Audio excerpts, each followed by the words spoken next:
നമ്മൾ കണ്ടു കഴിഞ്ഞ ആ ദിവസങ്ങളിലൊക്കെ വയനാട് വാഗേരിയിൽ ഒരു നരഭോജി കടുവ കറങ്ങി നടന്ന് പിടിയിലായത്, അതിനെ കൊല്ലണം എന്ന നാട്ടുകാരുടെ ആവശ്യം. എന്തായാലും പിടിയിലായ നരഭോജി കടുവയെ തൃശ്ശൂരിലെ പുത്തൂർ സുവോളജിക് പാർക്കിൽ എത്തിച്ച് മുഖത്തും കൈക്കും പരിക്കേറ്റ കടുവയ്ക്ക് ചികിത്സയും തുടങ്ങി. വയനാടിനെ വിറപ്പിച്ച നരഭോജി കടുവയെ 10 ദിവസം നീണ്ട ദൗത്യത്തിലൂടെയാണ് ഇന്നലെ പിടികൂടിയത്. വെടിവെച്ചു കൊല്ലണമെന്ന നാട്ടുകാരുടെ പ്രതിഷേധത്തെ തുടർന്നാണ് കടുവയെ ജില്ല കടത്തിയത്. കുപ്പാടി മൃഗപരിപാലന കേന്ദ്രത്തിൽ നിന്ന് വനം വകുപ്പിന്റെ ലോറിയിലാണ് കടുവയെ രാവിലെ പുത്തൂർ സുവോളജിക്കൽ പാർക്കിൽ എത്തിച്ചത്. 2 DFOമാരുടെ നേതൃത്വത്തിലുള്ള സംഘം ഒപ്പമുണ്ടായിരുന്നു. പുത്തൂരിൽ പുതിയ കടുവയ്ക്കായുള്ള സജ്ജീകരണങ്ങൾ ഇന്നലെ രാത്രി തന്നെ ഒരുക്കിയിരുന്നു.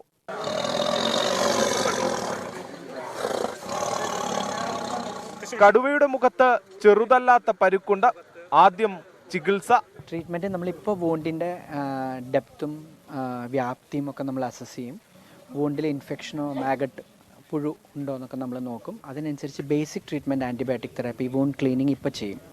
അത് കഴിഞ്ഞ ഒരു 2 days കഴിയുമ്പോൾ നമ്മൾ കുറച്ചുകൂടെ വിശദമായ രീതിയിലുള്ള ട്രീറ്റ്മെൻറ്റിലേക്ക് കിടക്കും.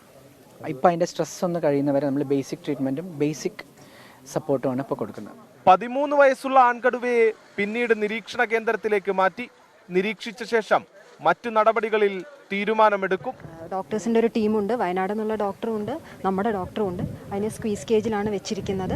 2 ഡോക്ടേഴ്സ് ഇപ്പോൾ അതിനെ ഒബ്സർവ് ചെയ്യും. എന്താണ് അതിൻ്റെ എത്രത്തോളം വൂണ്ട് ഉണ്ട്, അതിൻ്റെ അസസ്മെൻറ്റ് ചെയ്ത ശേഷം അതിൻ്റെ ട്രീറ്റ്മെൻറ്റ് പ്രോട്ടോകോൾസ് ഡോക്ടേഴ്സ് വർക്കൗട്ട് ചെയ്യും. അതനുസരിച്ചിട്ട് കടുവേനെ നമ്മൾ ഒബ്സർവേഷനിൽ സ്ക്വീസിൽ വെച്ചിട്ട് ഒബ്സർവ് ചെയ്ത് അതിനുള്ള പ്രോപ്പർ ട്രീറ്റ്മെൻറ്റ് കൊടുക്കും. ഒരു 3-4 days ഡോക്ടേഴ്സ് പറഞ്ഞതാണ്. 3-4 days ഒബ്സർവേഷനിലും ട്രീറ്റ്മെൻറ്റിലും വെച്ച ശേഷം നമ്മൾ ക്യൂബിക്കിളിലേക്ക് എൻട്രി ചെയ്യും. ദുർഗ, വൈഗ എന്നീ 2 കടുവകൾ കൂടി നിലവിൽ പുത്തൂർ മൃഗപരിപാലന കേന്ദ്രത്തിലുണ്ട്. 24 തൃശൂർ.